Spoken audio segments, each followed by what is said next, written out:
Meus amigos, o negócio é o seguinte: vão esperar o Botafogo ser eliminado da Libertadores, eliminado da Copa do Brasil e, logicamente, eliminado do Mundial de Clubes, para então demitirem o Renato Paiva. E só então, ali por dentro do segundo semestre, quem sabe na metade dele, é que vão anunciar que o Botafogo está num processo de reformulação para 2026, porque a temporada já vai ter ido para o lixo. Essa é a grande realidade que eles não vão te contar, mas é exatamente isso que está acontecendo diante dos nossos olhos. Infelizmente, John Textor, este ano, em 2025, errou, e errou muito, na questão da escolha do treinador.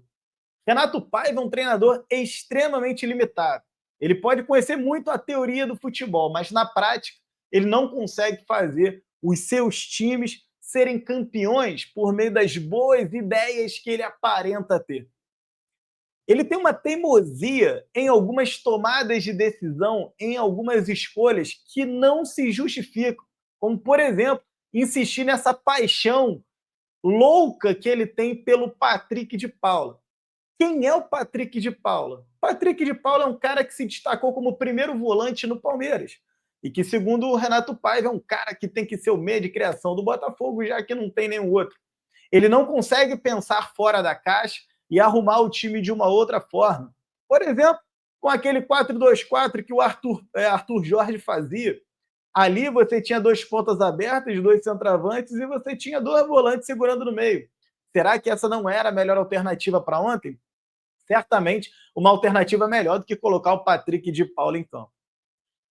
Não adianta o torcedor querer pegar toda a sua frustração e jogar sobre o Renato Paiva. Ele não é o único culpado de tudo que está acontecendo no Botafogo.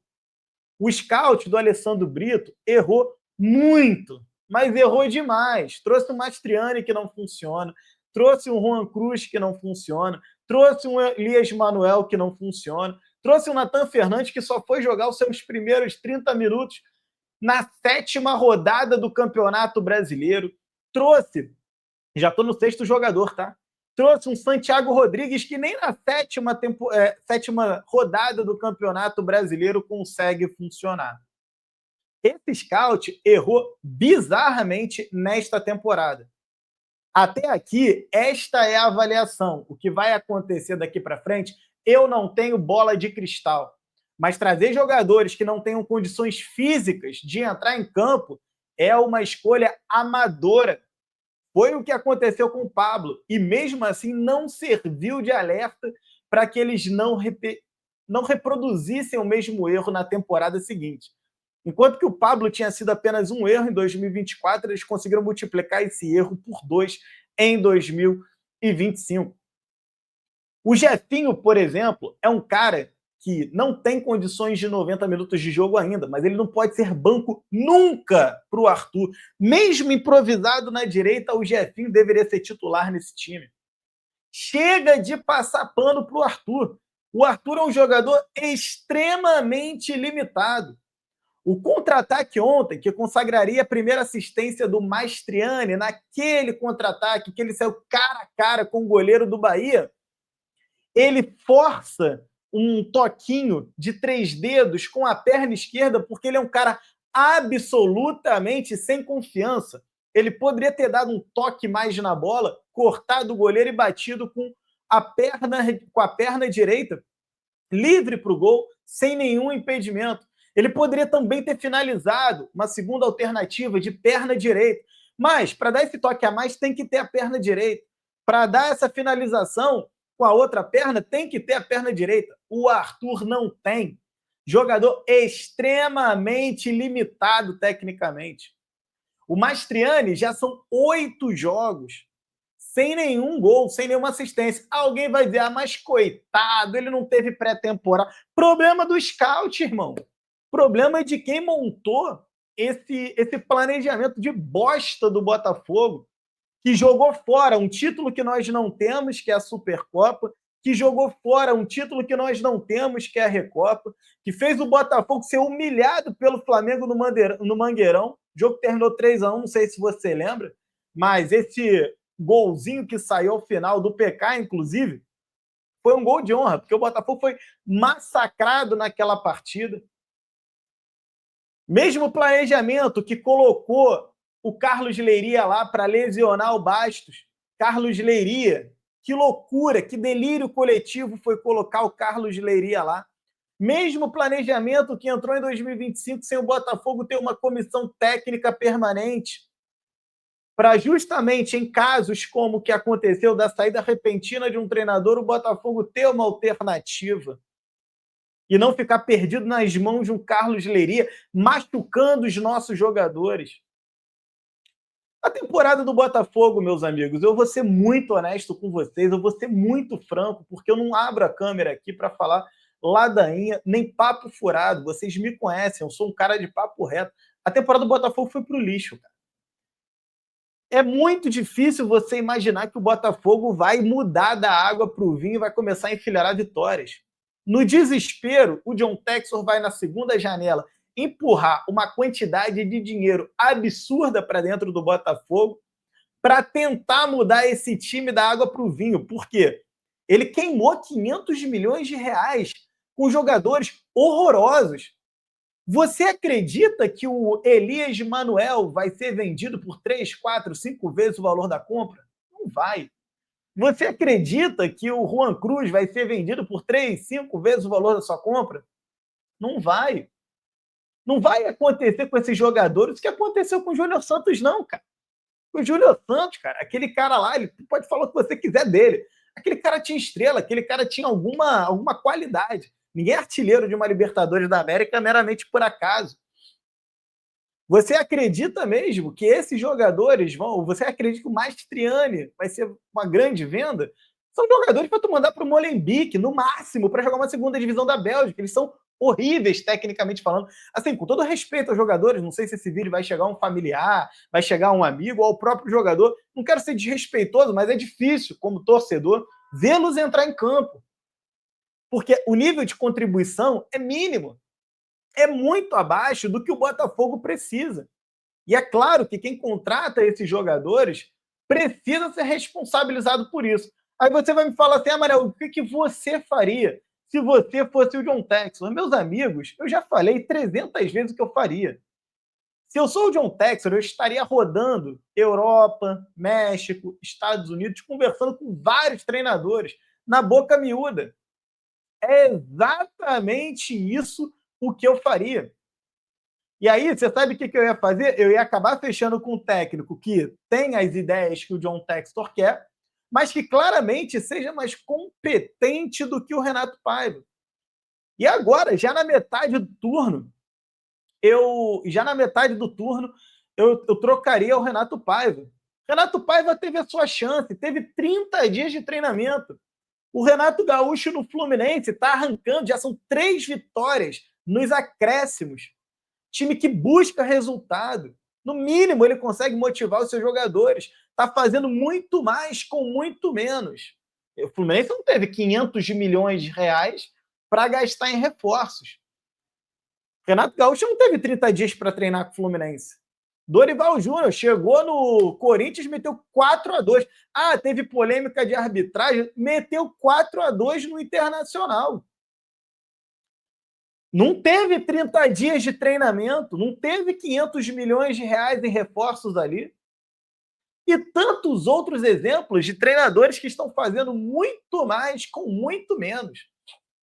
O quanto o Botafogo está entregando em 2025 de resultado contra aquilo que o Botafogo deu ao Renato Paiva, um elenco zilionário, campeão. Renato Paiva pegou um elenco, cara, campeão de Libertadores, campeão brasileiro.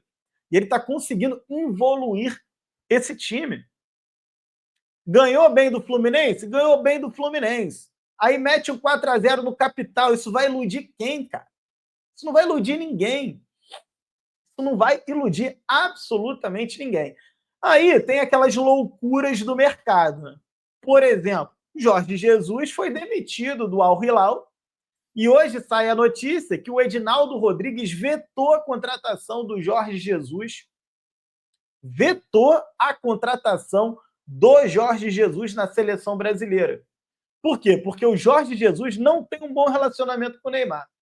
Não vou nem entrar no mérito aqui de ficar discutindo seleção brasileira, que não é objeto desse vídeo. Até gravei um vídeo outro dia sobre isso. Mas, assim, a seleção brasileira é uma verdadeira zona, né? Quer dizer, agora quem manda na seleção brasileira é o Neymar e o Neymar pai, porque a conversa foi com o Neymar pai, inclusive. É uma verdadeira palhaçada, né? Vai lá na Espanha ver se é o jogador XPTO que escolhe o técnico espanhol. Vai na França ver se é o Mbappé que está escolhendo o técnico. Não é, né, gente? Não é assim que a banda toca. Pode até ser nos seus clubes lá, e por isso que às vezes não dá tão certo, principalmente não deu ali na época do PSG, né? Vê lá se no Real Madrid o Florentino Pérez fica escutando o jogador para ver quem é que vai ser o técnico. Meteu o Ancelotti lá, gostasse quem gostasse, não gostasse quem não gostasse, ganhou tudo. Foi lá, não escutou ninguém, foi lá, botou o Zidane e ganhou tudo. Tem esse negócio de ficar escutando o jogador para escolher técnico. Isso daí é de um amadorismo absurdo. Tem que fazer que nem o Cruzeiro fez agora com o Léo Jardim. Bancou o Léo Jardim na disputa contra o Dudu. Dudu quebrando o vestiário do Cruzeiro. Tá aí o Cruzeiro. Começou a jogar bem depois que o Dudu saiu. E tem que sair mesmo, tem que tirar jogador que derruba técnico. Esse é o X da questão. Então a seleção brasileira está absolutamente perdida. Era o momento do John Texas chamar o Jorge Jesus para conversar. Vem cá, tem possibilidade? Pega o telefone e liga, irmão. Tem interesse? Eu consigo te pagar até tanto. Esse é meu orçamento. Beleza? Esse é o meu valor. Você consegue sentar comigo para conversar, para a gente ajustar os outros pontos dentro desse orçamento? Você quer pegar o Botafogo? Você quer ir para o Super Mundial? Você quer assumir nessa Libertadores, essa Copa do Brasil? Tem calendário para caramba pela frente ainda. Tô vindo agora, contrato de 3 anos e vambora. Topa. Tinha que fazer a ligação, irmão. Ah, mas é sacanagem com o Renato Paiva. Sacanagem é com o torcedor nos tornar refém disso que nós estamos assistindo. Vai esperar dar dezembro, perder absolutamente tudo, um ano que era para ser um ano do torcedor relaxado, curtindo várias vitórias, ainda que não ganhasse, mas não da forma como esse roteiro está se construindo, um time competitivo que levasse o torcedor para o estádio. O estádio do Newton Santos está vazio, jogo após jogo. Você sabe por quê? Eu vou te contar o porquê. Porque o torcedor não confia no Renato Paiva. O torcedor não confia nesse time da forma como ele está. O torcedor tem um carinho danado pelo Igor Jesus, tem um carinho danado pelo Marlon Freitas, pelo Gregório, pelo Barbosa, pelo John, pelo Vitinho, pelo Marçal, pelo Alex Telles, por todo mundo. O torcedor ama esses caras. Eu sou torcedor, eu converso com a torcida, eu sei que todo mundo ama esses caras. Esses caras para sempre estarão na nossa história. Para sempre. Esses caras nos deram um título brasileiro depois de 35 anos, nos deram uma Libertadores. Nós amamos o John Textor, até mesmo o Alessandro Brito, que é o cara que montou tudo isso. Mas está tudo errado. Até quando a gente vai ficar assistindo esse show de horrores sem tomar uma atitude? Uma atitude precisa ser tomada. Já estamos em maio e o Botafogo já acumula mais derrotas em 2025 do que todo o ano de 2024. A próxima rodada é a 8ª e até aqui o Botafogo não marcou sequer um gol fora de casa. São 0 derrotas como visitante. Até quando nós vamos ficar reféns dessa situação? Essa é a revolta do torcedor do Botafogo, que não acredita que o Renato Paiva seja o cara para poder conduzir o Botafogo às grandes conquistas. Não adianta, cara. Pode forçar a barra o quanto vocês quiserem. Pode o John Textor queimar mais 500 milhões de reais em contratações e entregar de bandeja isso na mão do Renato Paiva. E se conseguir ganhar alguma coisa, tomara que ganhe, né? Sou botafoguense, eu não quero estar certo, eu quero ser feliz. Mas se conseguir ganhar alguma coisa, aí também, né? 500 milhões numa janela, 500 milhões na outra, você pode botar um cone ali que tem que dar certo, né? Então, assim, o trabalho do Renato Paiva vai seguir, não adianta. A cada nova derrota do Botafogo, principalmente com o time se apresentando de uma forma ridícula da forma como se apresentou contra o Bahia, a cada derrota vai ser uma grita, cara, porque não tem como, a gente não vê nenhum tipo de evolução. Infelizmente, acho que o Botafogo pode errar, todo mundo pode errar, mas insistir no erro, aí vocês me perdoem, mas é burrice.